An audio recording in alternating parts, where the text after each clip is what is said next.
This is Media Break. You give us 3 minutes, and we'll give you... I also did some exploring or researching for the whole Shinzo Negan Bem. Yeah, you saw the preview for the newest one? Yeah, and I did some research, and this new one's actually just gonna be a parody. Right. Yeah. And it's done by Eagle Talon. Oh, okay, that makes sense, because when I watched the preview, I'm like, this looks really familiar, but I can't really put my finger on it. Okay, that makes sense. Yeah. Frogman's at it again. I think he's just animating it, not exactly writing the thing. But whatever. It was just more or less the visual style when I was looking at it. But Yeah. I kind of wasn't expecting that, but at the same time, the way they announced the project was kind of weird, because like, if it really was a classic that was coming back, we would have gotten like a proper piece of news for it a while back, and maybe a trailer, like, earlier. But considering that it's supposed to air next month, which is like really soon, I guess the short little series makes sense. They also said they were going to re-air the 60s version and the 2006 anime. Yeah, both of which are like, I think somewhat hard to find. Like, I think you can find a couple episodes of the 60 version online. I only found the first one, the first episode of the 60s, and nothing for the, well, almost nothing for the 2006 version, because I found the episodes on YouTube in Spanish dub. No, that's interesting. Unfortunately, I can't watch all of them because some of them are blocked by Sony. Yeah, so whatever I can watch. I saw 2 episodes, being 2 and 3, and so far it is pretty much like I guess it's sort of like a cross of Gegege no Kitaro and the early Enma-kun, just without the violence. No. Well, maybe the 70s one was violent, maybe, because the 2006 isn't that. It's definitely Halloweenish, very darkish, but it's not. I haven't seen anything too grotesque or bloody. Right, like I've noticed, like these old school supernatural series, they kind of remain underrated. Because I know there's Kentaro, there's Bem. I want to say, oh yeah, that one Tezuka vampire series. Yeah, that's something. Yeah, it's something I need to watch because that thing's really short. It's only 8 episodes. Yeah. Like a lot of them are really obscure and kind of hard to find. Yeah. And I'm pretty sure there's like a bunch of others, but like I know like Kitaro's one. Because I mean, you have the recent Toei remake, which I think came out in 2011. But then I think there was like a 2007 series, there was an 80s series, and there was a 60s series. And for all those, you can just find random episodes online, but not the whole thing. You might want to step away from the mic, or yeah, I guess away, away. Because I was thinking, no, if he steps closer, it might get even more distorted. So I don't know. Yeah, still have mic issues, man. I don't know. Well, then again, it's because of my whole laptop is fucked anyways ever since Skype did its changes. Yeah, but anyways, back to Bam. It turns out Kobayashi was voicing one of the main characters in the 60s version. Oh. Yeah, so like, yes, Jigen. Can't go wrong with Jigen. Kobayashi. On the episodes that I saw, it seemed okay. It's definitely kind of has that Devilman approach where they have to fight different yokai on an episodic basis, but because of who they are, they get like mistreated. No, okay. Yeah, because the second episode was kind of sad, dickish. In the original series, they're protecting a boy, but in this one, the main kid character is friends with a girl. And the girl was saying, like, let's just wait right here, I'll introduce you to my parents. And the parents are kind of, like, wealthy. But then her parents just take the kid, and they go in the limo, and he doesn't even let him say goodbye. And then the thing is closing, and he's still waiting outside the door. And she sees... And they're driving off, and she sees him and wants to say goodbye to tell the driver to stop, and then the parents are like, no, driver, don't stop, and then they keep going. And then, oh shit. And the episode just ends like that. I'm like, god damn. I mean, the kid was dressed up in a suit, had some roses and everything. I'm like, god. Fuck! Not getting some human pee tonight. Yeah, because 3 main characters are yokais that have human forms, but when they transform, they look very alienish. Like the big head type of alien. I don't know, once you see them, you know what I mean. They look more like aliens than actual yokais when they're transformed. Well, I saw that in the, yeah, the trailer for that other... Yeah, I was kind of wondering, I'm like, wait, is this the same series I'm thinking about? And then, like, I wasn't sure if those were side characters, or if those were the actual... No, they transform into that, but, yeah. So there was that. Yeah. So anyways, I'm the anime hero, and here's my friend. Mr. Falcon Punch 996. 6. Yeah, we were talking about the Shinzo Nigen Bem, or released briefly in English as Humanoid Monster Bem, because apparently there is an English dub that was done in Asia, but because of Animax, that's where the Spanish dub came from also, but currently those are last anime dubs. Humanoids. Yeah. You never give them proper names, can they? It's always gonna be like something weird. Have you seen this guy called Mercury Falcon? No. Well, he did some very detailed videos about like the crossover of 009 versus Devilman. He brought up like every single Easter egg that was in there. Oh wow. And a bunch of other shows. One of the more recent videos that he did was about the name of Casshan, the original, about what it translates to, about the whole Shinzo Nigen and how does that go into English, and how it kind of like there must have been some other alternatives, but it just doesn't seem to work no matter how you try. And then I comment on him telling him that in the Sentai subs they mention him as a newly built man, and the Spanish sub, he was called Galactic Superboy. I just can't get over that. So yeah, that's one. Whenever when it comes to something Negan in Japan, it's like it could be fucking anything.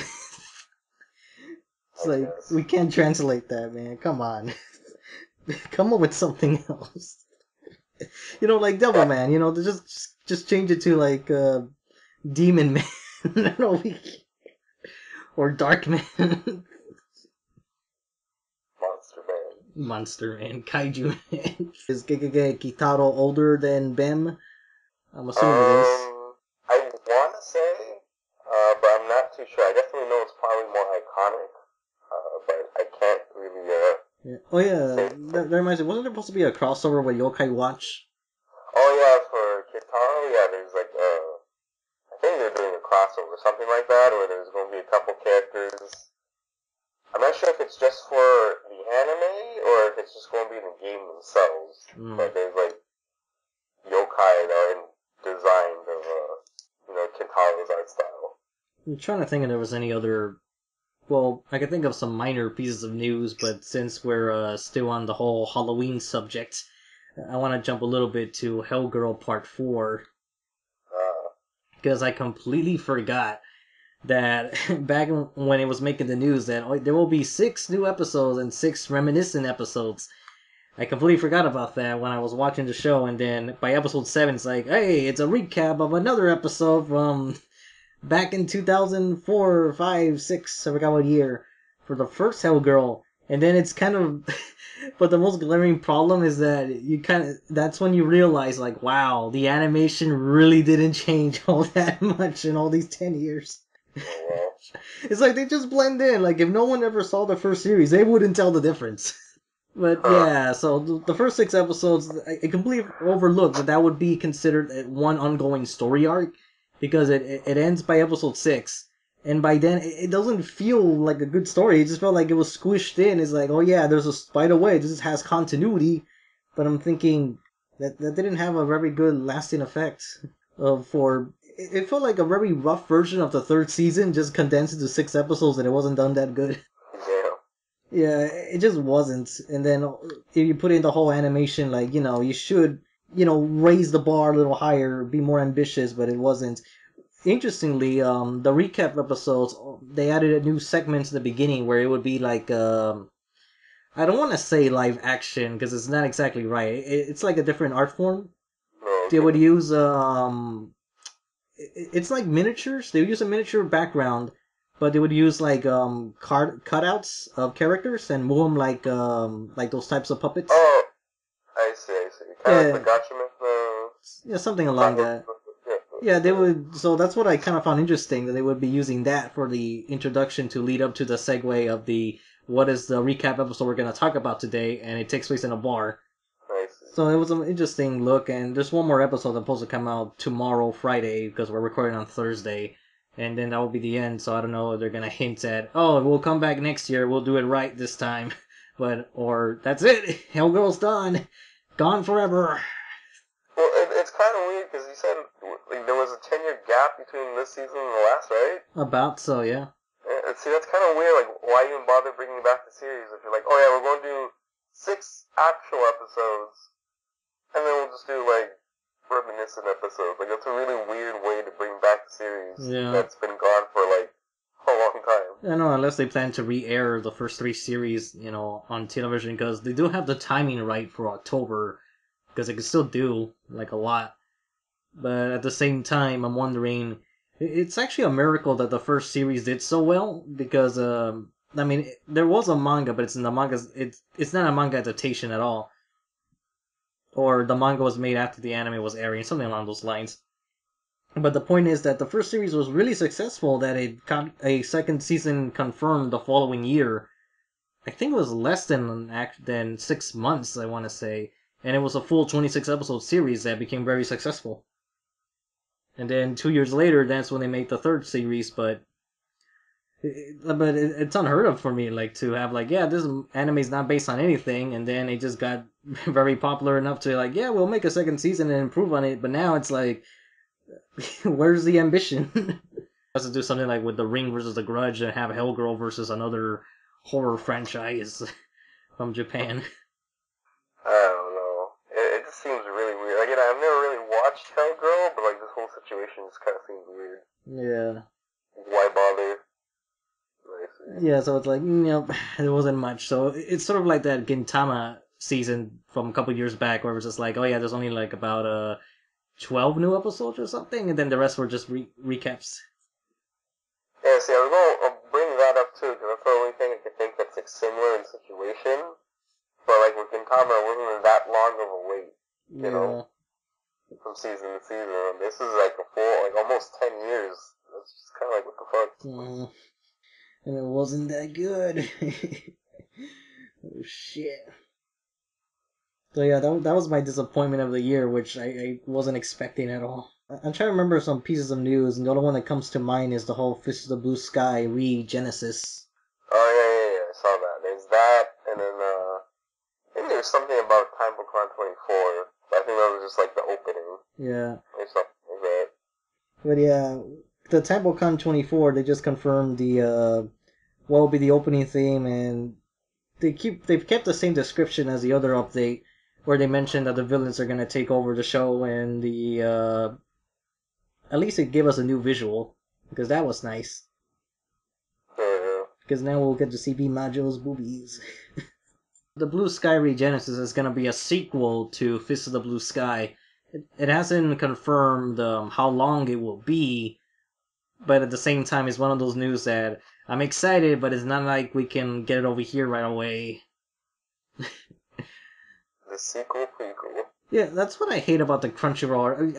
I'm getting fed up with how these people write their articles. Like, just write them coherently. Because this one says, like, I forgot how they worded, but it was just tediously elaborate. Whereas the prequel gets a sequel, then, I'm gonna look for that damn article, because it's just BS. Why can't you just write coherently sentences, guys? Just say, Fist of the Blue Sky gets a sequel, but no, you gotta write it like, this sequel prequel gets something fucking shit. Oh. Yeah, okay, this is how the Crunchyroll labeled it. Martial Arts Mayhem returns in Fist of North Star prequel sequel. Yeah. Come on. Yeah, and to end the Blue Sky, there's 2 images released on the Crunchyroll article. I'm not sure if Anime News Network has posted anything. But yeah, Fist of the Blue Sky, a sequel is in the works. All I can hope that it's good, because the beginning of Blue Sky for me was like very rough compared to its later parts of the story. Yeah, I actually need to go back and actually finish Blue Sky. Because I was reading it and I kind of fell off of it, because it was kind of like, yeah, like the art is fantastic, but like nothing else is really holding me on to it. But Yeah. I heard it gets better way down the line. So. Yeah, it gets better once the Raid character and the Raoul character show up. But until then, it's like the only benefit I could think of at the beginning that the Kenshiro and his fiance, well, not fiance, they're not married, and his girlfriend, I guess that's the best way to put it, is that they have a more explored relationship compared to the Kenshiro Yuria one, where it's sort of like, we know they love each other, but they never really go into detail why. Ken, your muscles are so great, bro. I don't know, Yuria's... I just like your name, Yuria, because it sounds so good for my battle cry. Yuria! I like screaming that name. Because everyone loves Yuria. But everybody loves Yuria. Yeah.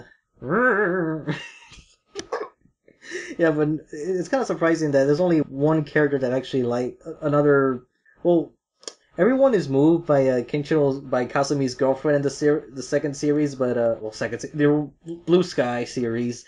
But there's actually only one person that actually wants to have her for herself. So it's kind of surprising that no one else really wants her that bad. Well, I guess because it's not the apocalypse yet, so you know. Well, then again, that's true because in Blue Sky, for whatever reason, all the women have like very curvaceous figures now, compared to the first series where everyone just has like angelic faces. Now it's like now we have both. They got the angelic face and the dynamite body. Yeah. And again, in North Star, I guess in the original the women weren't that bad looking. I mean, there was Mamiya, and then like eventually Lin grew up to be like I don't know. I just guess Yuria was like that special. Because, she was like the only girl walking around all those martial arts schools, you know? The only girl in an all-male gym, or an all-male school or something. Yeah, pretty much. Everyone wanted a piece of her. Oh yeah, there was this piece of news from like a couple of months back that I just completely forgot about. It had to do with the Go Nagai autobiographies. Oh, really? Okay. Yeah, because there was actually a news that he was starting a Cutie Honey one. Oh, see, I read that piece of news. I'm not sure if I was reading it, but I thought it was saying that it was ending, like it already happened, and it was finishing up. I think the one that finished was the Mazinger one, or I don't know, maybe I read it wrong because I don't remember either. But I was kind of surprised that they mentioned, oh yeah, there was actually that he actually did a Mazinger one also, and then there was this. I was like, holy shit! Then we need to get Gekiman. We'll get that license. Reading those news articles, I'm like, okay, yeah, cool, but like I can't really read it, so it's hard for me to generally care. 7 Seas, save us! 2019, Gekiman. Hopefully, or just like I don't know, some kind of fan translation. Because I only for the Devilman one, there's a couple pages that are translated, but not the whole thing. Yeah, because hopefully we can get that. Oh, speaking of Devilman, I need to link you this. I need to share this with you. Oh, okay. Because this we need to react to. Only single image.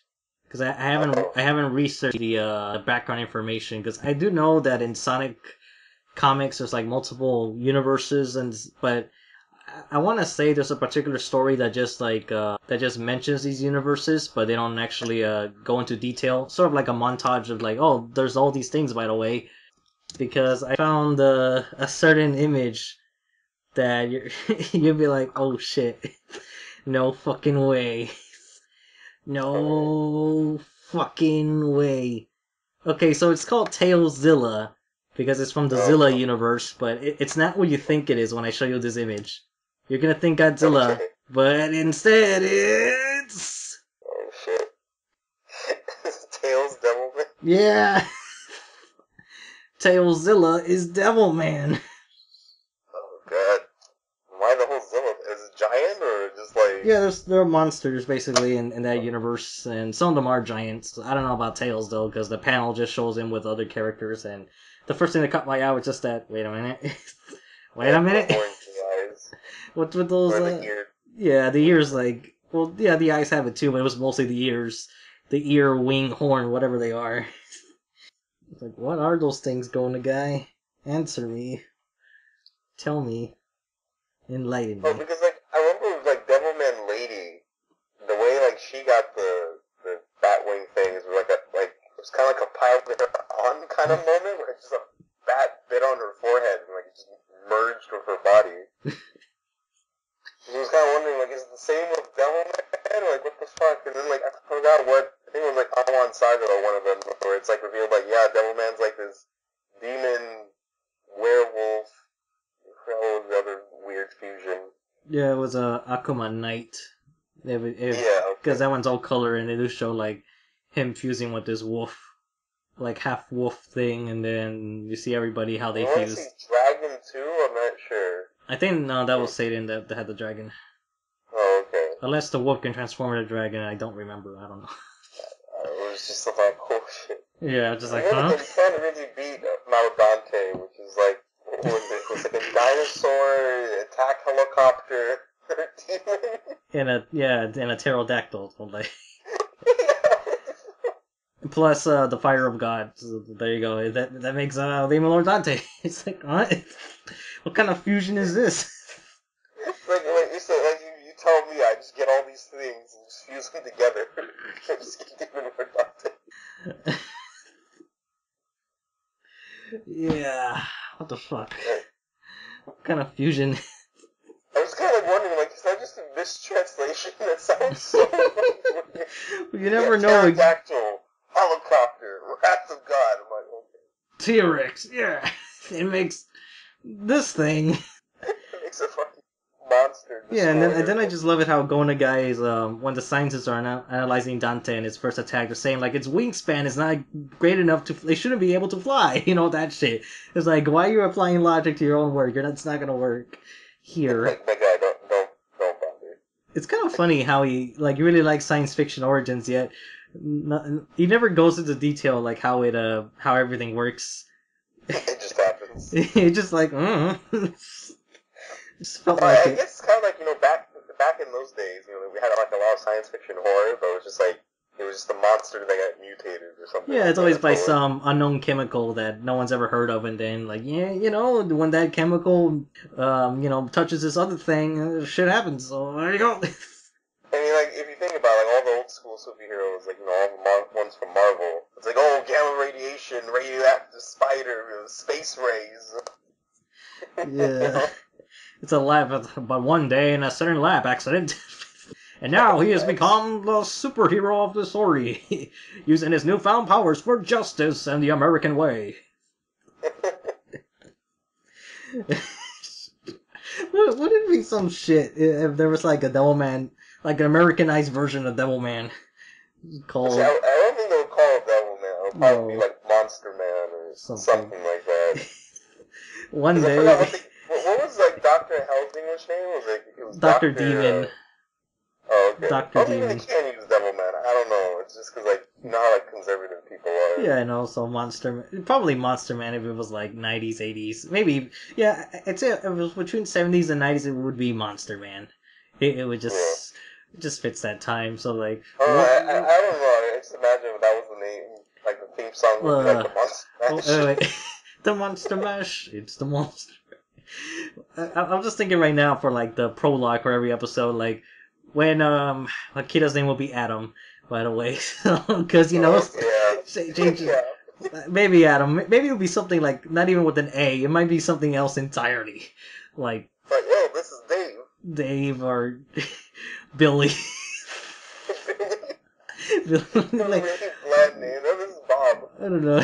One day, good old Billy got a call from his friend Ryan, and they entered his father's laboratory. But then suddenly, a chemical accident affected Adam's powers and ended. Oh, I just changed the name midway. Then it became Monster Man. Using the powers of monsters, he will fight the evil monsters to save America and the other, totally the place where we're in. Justice. He has the power of flight, laser beams, karate chops, and martial arts action. And he can turn into a giant Monster Man, because Monster Man, you'll save us. Yeah. Bum, bum, bum, bum. Episode 1, Attack of the First Monster. Episode 2, Attack of the Second Monster. The final episode, Attack of the Second Monster. No, I thought it was just going to be Attack of the Final Monster. Oh, okay. Just that way. Well, they certainly can't call it Attack of the Demon named God.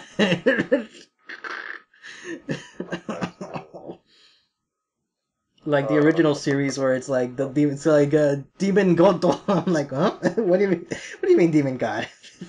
What do you mean? Even in terms of hierarchy, doesn't make sense. It's like, why is he serving Demon Lord Dante? Shouldn't it be the other way around?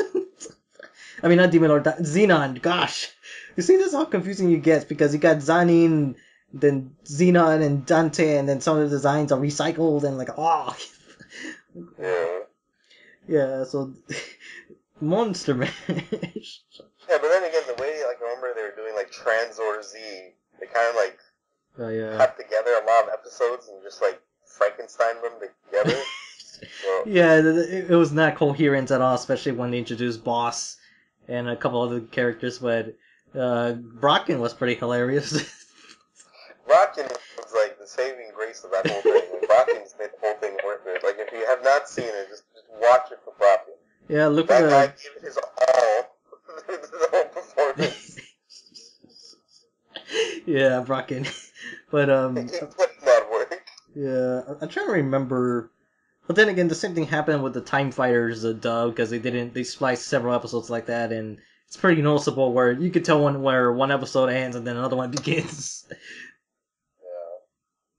But like they did that like in a movie format, right? Or was it Well, actual, the like, Tranzor Z was like that also. That's why it was all like one release. But because on the one side I was on, they had like the whole Mazinger dub, and I think it was like 60 or 50 episodes. That's still a good chunk. Well, then again, even Battle of the Planets, they didn't dub everything, but they did dub a lot. But at the same time, I don't know how much was. Well, they did say just about almost every fight scene was taken out and replaced with a tornado fighter. Because, they couldn't show all the gun violence and, then the other actual violence that Gatchaman's known for. Like, yeah, they kill characters, guys. Oh, and Speed Racer was fine, right? Or... Well, that's the thing. I'm kind of curious because there is footage edited out, but a lot of the violent stuff seems to be kept intact for some reason. Assuming they aired it like that, I don't know, because that could explain why it had to go to MTV and Boomerang instead of like the actual Cartoon Network anymore. Yeah, so I don't know. That's the thing I'm curious. Like, can Speed Racer air like on Cartoon Network standards these days because of all the gun violence and the the mafia elements, or they would have to cut things out? Well, speaking of cutting things out, the other Lupin episode that popped up like on Saturday, they actually did a little pixelation on the when Lupin's having that dream. One of the statues that he goes up to, like they actually pixelated its nipples. I didn't notice it the first time I saw it, but the second time it's like, oh, there's pixelation there. And then I noticed I didn't remember that thing actually had nipples. You gotta be extra safe when putting these things in the background. Like, you heard that whole Maya the Bee Netflix thing? No. Oh, yeah, wait, yeah, I did hear, yeah, the whole, the background penis. Yeah. I'm like, I wonder how noticeable it is, but I'm like, it wasn't that well hidden. It was sticking out quite a bit. I'm like, wow. I didn't even know Maya the Bee had a Netflix series. I'm like, oh, okay. Because that was a Tatsunoko thing, right? Before? Not sure.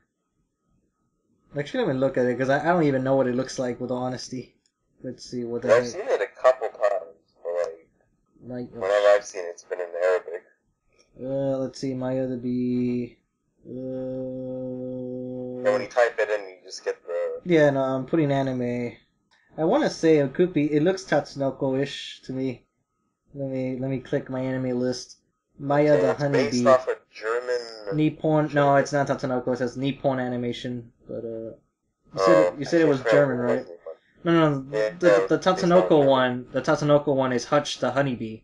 Ah, okay. Yeah, well, that's the thing.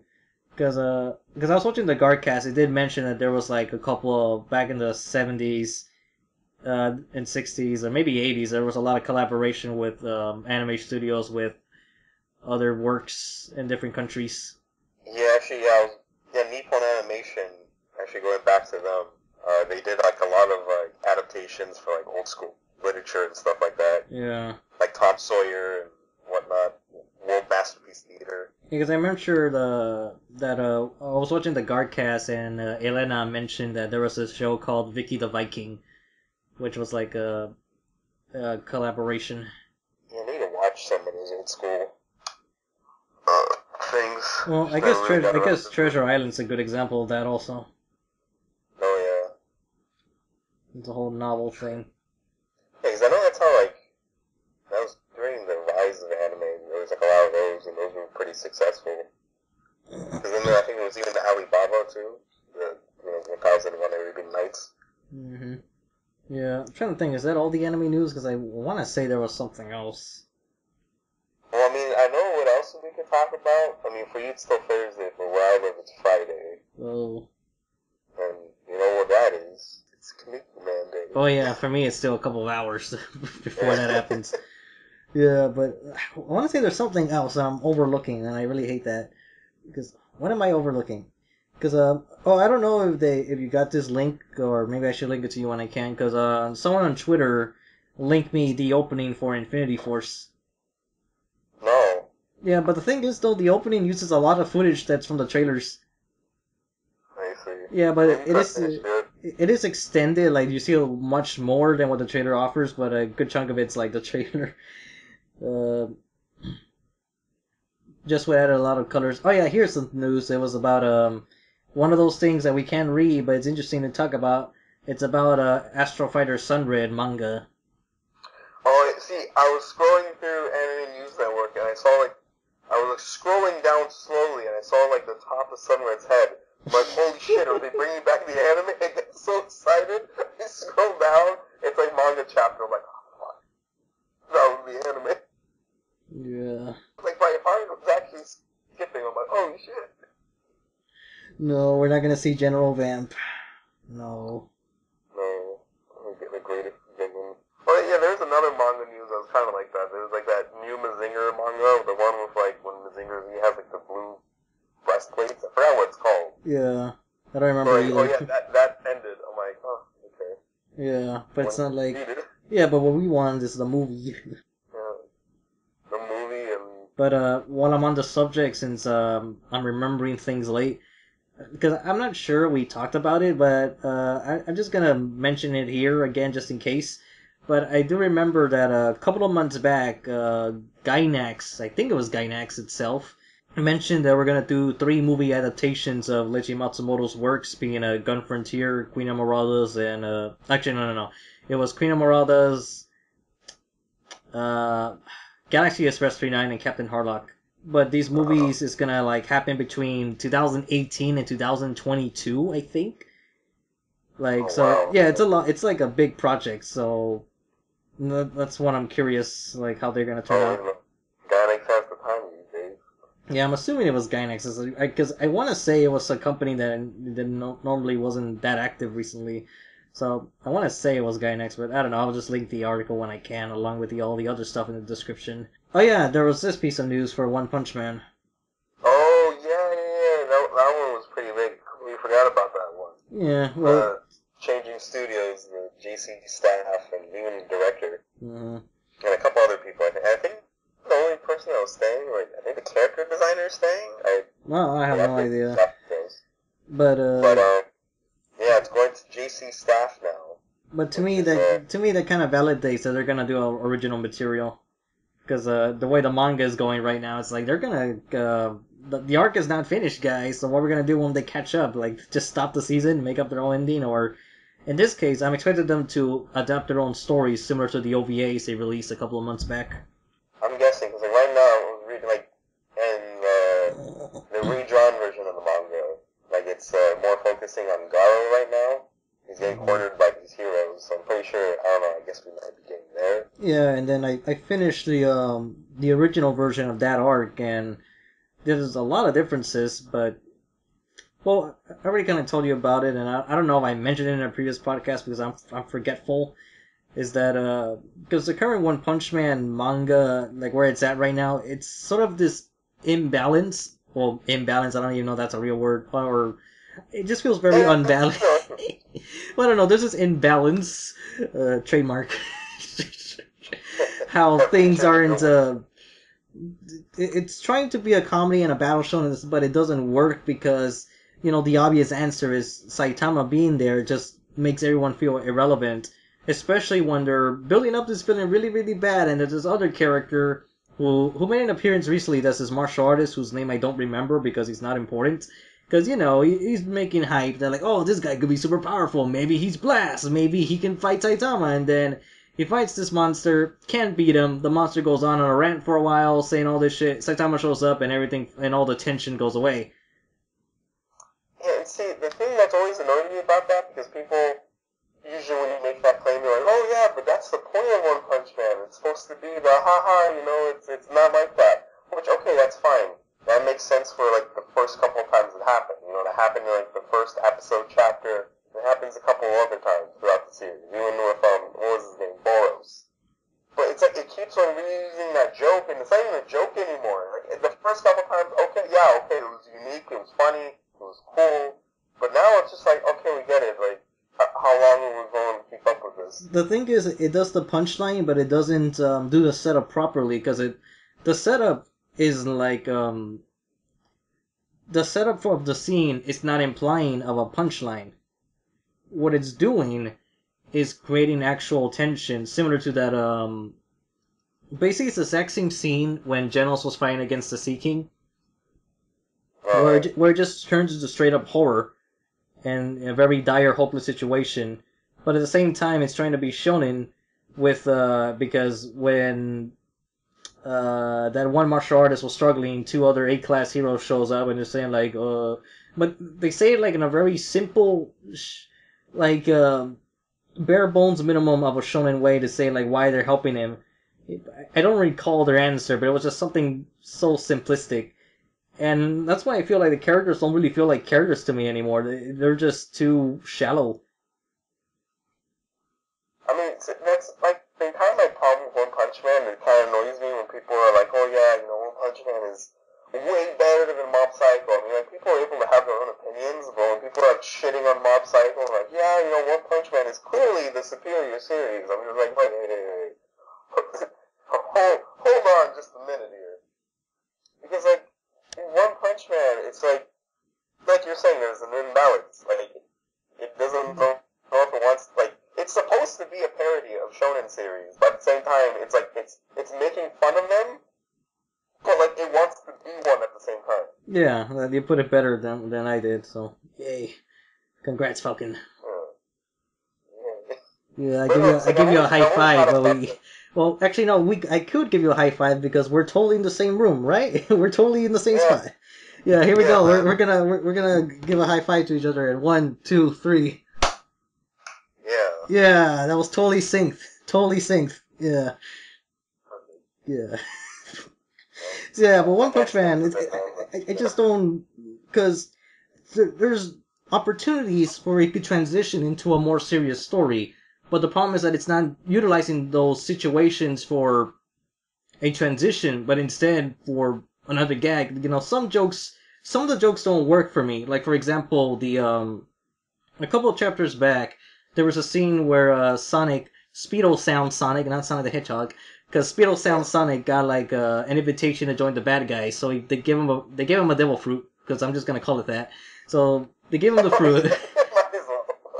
Yeah, because to me my problem with that scene is that because I did find it funny, but at the same time, the joke would have worked better if you did an immediate reaction. But the problem is that you see him with the food, and then you're thinking, like, will he actually go through with this, But then they cut away, like, several pages later, and then they come back to him, where you see the punchline of him having him cooking the food, and then eating it. But the problem is that there's a gap in the middle between, like, the setup for the joke and the punchline. You're supposed to have that, in the next page, not several pages later. Like, it could have been more rearranged. They just put all that stuff at the end of the chapter. That would be a good way to end it, rather than, put in the beginning and then at the end. No, just put it all in one place, not scattered. But that was my problem with it. And then the other thing is that the reason why I also feels confused is that every now and then there will be a random short story that has nothing to do with the plot, which feels more like the beginning of One Punch Man with the whole comedic superhero satire aspect. But then you get the main story, which is trying to be a battle shonen. And it can't work because you have the one character that nullifies every other one. Yeah, because the whole point of Saitama is that he's like the anti-shonen. Yeah, he's pretty much the anti-shonen. Or maybe to put it better, he's a shonen character that's already ran his course. So many other shonen characters. I want to be the best. I want to be the strongest in the world. Mm-hmm. Saitama has already accomplished that. Like, technically, if this was any other shonen story, his story is done. Yeah. This is just him trying to find enjoyment or pleasure in life after, finally gaining his goal. Yeah, he should be more of a depressed character, but like another chapter that was kind of recent was when he talks with King about like his situation. Like everything was like legit when they were exchanging like feelings and opinions and thoughts about, and then King trying to offer him solutions. But then it all gets nullified with Saitama just not taking it seriously and making a joke out of it. Right. So I don't know. That's why it's like the smaller moments in One Punch Man I appreciate a lot more than the big action scenes, because like I think that's like, I'm not sure if one's just doing it just because because like I know One Punch Man, he does that for free. That's not something he gets paid for. He gets paid for Mob Psycho, which when you read both series, you can clearly see one has more effort put in than the other. But like for me, One Punch Man, like these days, it's not really about the action anymore. Like sure, the action's cool, but it's more about the comedy and like again those one-shot chapters, or even like just the smaller moments with King and Saitama just talking and being real with each other. That's like the main heart of One Punch Man. Like this action, it comes off as more of a distraction than anything. Like it isn't. There's all times where I'm just like, oh shit, it's another action scene. I don't want this. Yeah. Which you shouldn't really be saying. But that's how I feel with One Piece sometimes, where I always found like the separate flashback stories more interesting than the actual main story most of the time. Just because it doesn't have to worry about mostly in anime form, because it doesn't have to worry about the fighting, because the fighting in anime and both manga at some points also, it's very distracting where they keep cutting back and forth in a never-ending cycle until someone finishes their battle, and it feels slow and everything. Right. Meanwhile, when it's doing just a story, that's it. Like it doesn't have to worry about continuity that much. We all know that characters are gonna die at the end, but hey, at least it's like a beginning, a middle, and an end. Rather than it's like, oh, we're gonna have the drama story, then cut away to a fight, and like, oh, go to this, and then go over there. But no, it stays in a certain spot, and that's what I like about it. Yeah. See, because for me, One Piece kind of like the same way with One Punch Man. Like to me, like One Piece, I know a lot of people look at it as this big action shonen, but like One Piece in my eyes has never really been an action series. Like it has action, I won't deny that. But it's always been more of an adventure and comedy series, or at least more so now the adventure, because like I think I've said it in some podcasts, but I just feel like the humor in One Piece has kind of gone downhill lately, because it's kind of just reusing the same gags over and over again, and it hasn't really,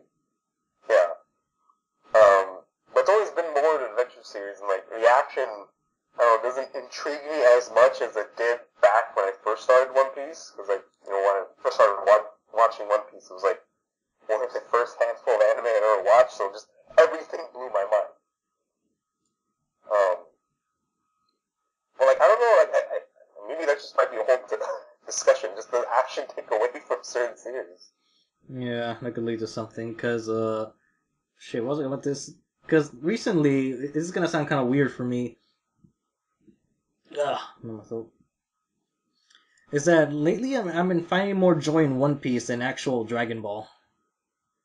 I won't say that's that weird, especially because Super and everything. Well, yeah, with Super, it's that I just wish Super didn't exist. Because I saw your Twitter post the other day with the whole Frost and the... Yeah, because I started writing some stuff also with trying to write a coherent review. Because at first I was just really mad about like everything that's been happening in Super, that it hasn't really improved upon anyone. So far, it hasn't been worth it, bringing it back, because it just hasn't. It's just done the same old thing.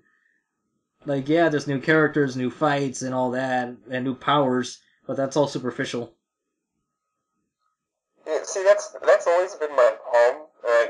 Again, that's always why I've always preferred Dragon Ball over Z, or like any other later part of Dragon Ball down the line. It's just like it after a while, because the power ceiling just breaks so like early into Z, everything just starts becoming really superficial. And then like with Super, it's just like, what even is the power level anymore? Nothing makes sense when it comes to that shit. Yeah, because that could probably lead to the whole shonen topic for like another day about the the flaws of it. I'm just like rambling into everything now. Yeah, the whole escalation stuff. Yeah, I think the news section is over at this rate. It's been over. There wasn't that much news. I mean, the only other piece of news I could think about is like, oh yeah, Your Name is getting a Hollywood adaptation. J.J. Abrams might be doing it. But I haven't seen Your Name yet. I'm watching it next week with my anime club. But I honestly don't really have an opinion on that. I'm still waiting for Battle Angel. That's the only anime live action I want to see right now. Yeah, what about Hurricane Polymer? Well, I mean, like Hollywood-wise. Like, of course there's Hurricane Polymer, but like Hollywood-wise. Because I actually got into a really good discussion with my anime club about that the other day. They were saying, you know, superhero movies were kind of going through the same trend in the beginning. They weren't really hitting the same mark until eventually, you know, after a lot of misfires, they eventually found their step and it became the next big thing. Which, I don't know, might be the case with anime movies. But then I also brought up the point that, because they're like, oh yeah, there's not a single good Hollywood anime adaptation. And I'm like, hold the phone there, buddy. I know one. It's called Speed Racer. Yeah. Of course, none of them actually knew what Speed Racer was. So oh. Come on. And like, some of them didn't even think it was an anime adaptation. Like, no, it's an anime adaptation. But because of that, they didn't qualify it as an anime. So I'm like, oh, come on, throw America a fucking bone. Like, jeez. Yeah. It did one. Because they're like, oh yeah, you know, most of these movies, they don't have the passion and everything. I'm like, Speed Racer did have the passion. Did you not see the ending credits? They made a remix of the opening and closing themes. Oh my gosh. And like, then there's so much stuff. Too. Yeah, unlike all the other movies, they forget their themes. Like, shit, come on. Yeah, so like, I don't know. It was kind of a good conversation. I think that's my problem with my anime club. Like, I love them all, and we're going to be getting new members next week. It's just that, you know, there's a lot of normies, you know? I guess that's the term. I don't remember which volume it is, and I know I have one. And one of the Ultimate Muscle volumes, Yudetamago did mention that they would love to see a violent live-action Kinnikuman. Oh, violence live action. Yeah. Can't they put that specific? Like, yeah, I'm violent, you know. Yeah, I'd be totally down to see that, but like, some of the characters, I guess with Tokusatsu. Yeah, I mean, they could get. Yeah, they should be able to. The only thing is, I know if it's done in Tokusatsu style, like, I don't know if Kinnikuman's mouth would be able to move. Because, like, in a lot of Super Sentai series, there's these monsters with mouths, and either they just don't move, or they move, but, like, very occasionally. Yeah, I know what you mean. So that would be really weird to see, and then, of course, there's a Japanese version. Just Terry Man, like, yeah, I'm American. Yeah. But yeah, Warsman would look, Warsman and Robin Mask. Yeah, I mean, yeah, there was that commercial from the Peter yeah. Mask. It was like, oh shit, that's them. That's it. There you go. I would love to see. And then I guess Ramen Man would just be hilarious. Ramen would be weird because of that head shape. Really. Yeah, because he has like that pill head shape. Yeah, unless they just ditch that altogether and just have like a regular person, you know, with the ponytail instead. I guess. Yeah, that'd be cool. Or maybe they could go the Mongol Man route if they're doing the tag arc. Right. That way the mask would be like more convincing that way. Because then you got like characters like Buffalo Man where they need to get a big guy like oh yeah, afro. Yeah, put the afro and the horns and all that makeup. I mean, I guess some of the characters would be easy to put the live action, like, you know, Big Kabuto. Yeah, it's just a big guy, big costume. Brock and Jr., you know, just get the uniform. Benkei Man. Oh no, he's CG. Well, we could probably do a costume for him. I know, I've seen some really crazy Tokusatsu monsters. It's probably possible. Yeah. I mean, I've seen like a killer, like, coin purse in a Sentai series. So I'm pretty sure a killer, like, urinal is not too far-fetched. Oh, right, that's right. I was reading this Ultimate Muscle volume, which is from like an alternate version of the series, which is like 4 volumes long. The second one introduces the Chojin Bath the Shower. Bath the shower. Yeah, he's just a tub with a Bath the Shower. He's not. I was kind of expecting him to be like this badass dude, but he wasn't. He was lame. Lame but hilarious. Why did he have like that Sonic name kind of to him, like Bath the Shower? Yeah, Bath the Shower. Oh, the best part is when he laughs. You know what he says? What? Shower, shower, shower. Oh God, no. Bath the Shower. Oh. Anyway, so we're gonna wrap up the news section here, and we're gonna put the seasonal anime in one video. You know, news one video, seasonal one another one, and then the Kinnikuman topic in a third one. So I'll be right back. Stay tuned. Yeah. You know, but seriously, I'll be right back. I need to get water. Okay. It was just perfect timing for everything. I'll be back.